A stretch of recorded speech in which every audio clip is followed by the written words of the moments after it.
Hi friends, welcome back to story time.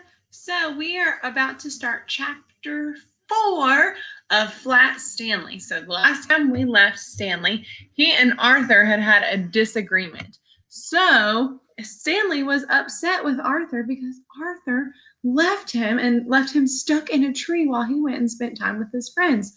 Have you ever been upset with a brother or sister? Or if you don't have brothers or sisters, have you ever been upset with a friend or a cousin? So can you understand how Stanley is feeling? So we're going to start chapter 4, and the title of chapter 4 is The Museum Thieves. Let's find out what happens at the museum. So remember, it's a chapter book, so no pictures. So you have to make those pictures in your mind. Here we go. Mr. and Mrs. O.J. Dart lived in the apartment above the lamb chops. Mr. Dart was an important man, the director of the famous Museum of Art downtown in the city. Stanley Lambchop had noticed in the elevator that Mr. Dart, who was ordinarily a cheerful man, had become quite gloomy, but he had no idea what the reason was. Wonder what the word gloomy means.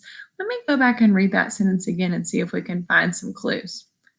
Mr. Dart, who was ordinarily or usually a cheerful man, so cheerful means happy, had become quite gloomy.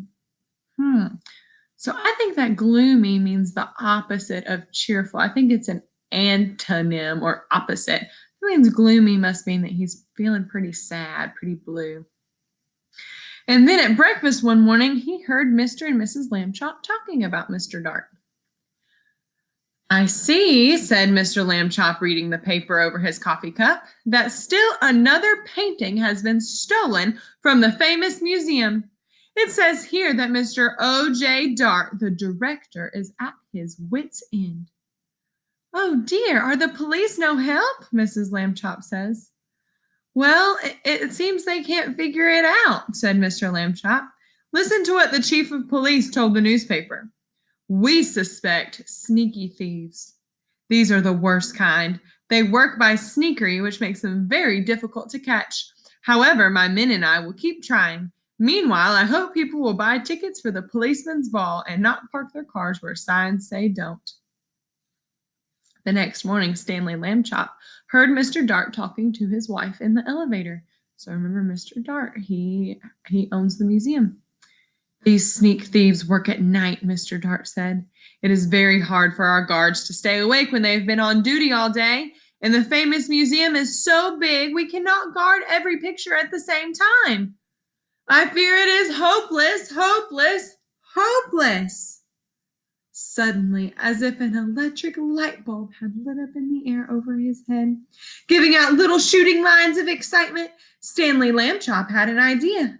He told it to Mr. Dart. What do you think Stanley's idea might be? Do you have a prediction? Stanley, Mr. Dart said, if your mother will give you permission, I will put you and your plan to work this very night. Mrs. Lambchop gave her permission. But you will have to take a long nap this afternoon, she said. I won't have you up till all hours unless you do. That evening, after a long nap, Stanley went with Mr. Dart to the famous museum. Mr. Dart took him into the main hall, where the biggest and most important paintings were hung. He pointed to a huge painting that showed a bearded man wearing a floppy velvet hat, playing a violin. There was a half-man, half-horse person standing behind them, and 3 children with wings were flying around above. That, Mr. Dart explained, was the most expensive painting in the world. There was an empty picture frame on the opposite wall. We shall hear more about that later on. Mr. Dart took Stanley into his office and said, it's time for you to put on a disguise. I already thought of that, Stanley Lambchop said, and I brought one. My cowboy suit. It has a red bandana that I can tie over my face. Nobody will recognize me in a million years. No, Mr. Dart said, you'll have to wear the disguise I have chosen. From a closet, he took a white dress with a blue sash, a pair of shiny pointed shoes, a wide straw hat with a blue band that matched the sash, and a wig and a stick. The wig was made of blonde hair, long and done in ringlets. The stick was curved at the top, and it too had a blue ribbon in it. In this shepherd disguise, Mr. Dart said, you will look like a painting that belongs in the main hall. So how is Stanley able to be disguised as a painting? Remember, Stanley is flat. We do not have cowboy pictures in the main hall. Stanley was so disgusted he could hardly speak. I wish I had never had my idea. I don't think he likes Mr. Dart's disguise very much. But he was a good sport, so he put on the disguise. Back in the main hall, Mr. Dart helped Stanley climb up into the empty picture frame. Stanley was able to stay in place because Mr. Dart had cleverly put 4 small spikes in the wall, one to hold him up. The frame was a perfect fit. Against the wall, Stanley looked just like a picture. Except for one thing, Mr. Dart said, shepherdesses are supposed to look happy.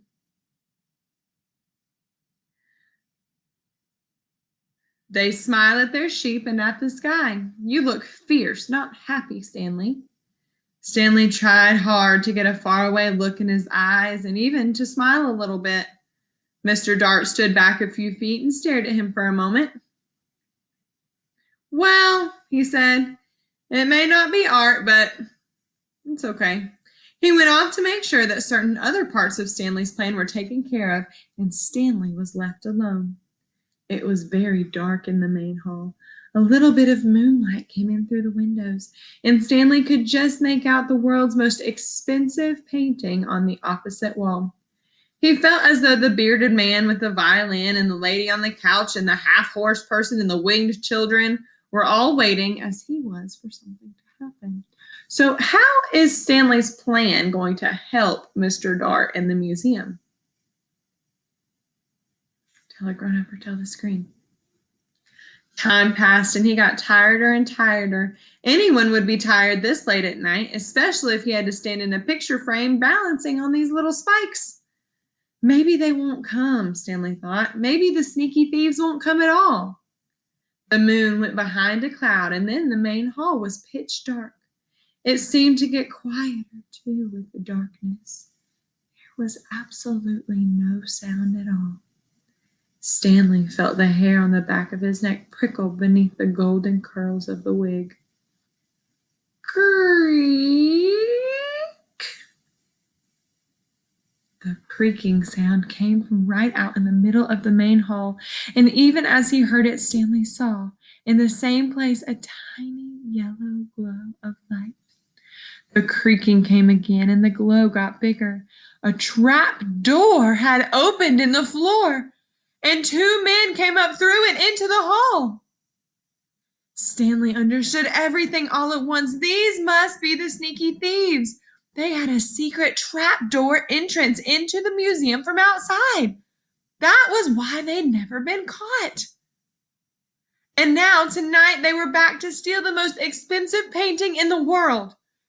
He held very still in his picture frame and listened to the sneaky thieves. This is it, Max, said the first one. This is where we art robbers pull a sensational job while the civilized community sleeps. Right, Luther, said the other man. In all this great city, there is no one to suspect us. Ha, ha, thought Stanley Lambchop. That's what you think. What do you think Flat Stanley is going to do? What would you do if you were Flat Stanley and you were watching this? The sneaky thieves put down their lantern and took the world's most expensive painting off the wall. What would we do to anyone who tried to capture us, Max? The first man asked. We would get him. What else? His friend replied. That was enough to frighten Stanley, and he was even more frightened when Luther came over and stared at him. This sheep girl, Luther said. I thought sheep girls were supposed to smile, Max. This one looks scared. Just in time, Stanley managed to get a faraway look in his eyes again and to smile, sort of. You're crazy, Luther, Max said. She's smiling, and she's pretty, too. That made Stanley furious. He waited until the sneaky thieves had turned back to the world's most expensive painting, and he shouted in his loudest, most terrifying voice, "Police! Police! Mr. Dart! The sneak thieves are here!"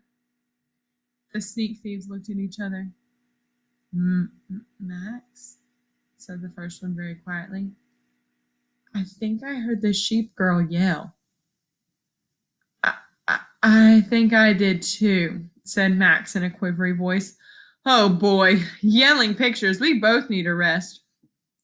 You'll get a rest, all right, shouted Mr. Dart, rushing in with the chief of police and lots of guards and policemen behind him. You'll get arrested, that's what. Ha, ha, ha. The sneak thieves were too mixed up by Mr. Dart's joke and too frightened by the policemen to put up a fight. Before they knew it, they were led away. The next morning, in the office of the chief of police, Stanley Lambchop got a medal. The day after that, his picture was all in the newspapers calling him a hero. That's the end of chapter 4. The title of chapter 5 is Arthur's Good Idea. I wonder what Stanley's brother's good idea is. Chapter 5 is our last chapter of Flat Stanley. I can't wait to see what adventures you take Flat Miss K on today. Have a great day, friends.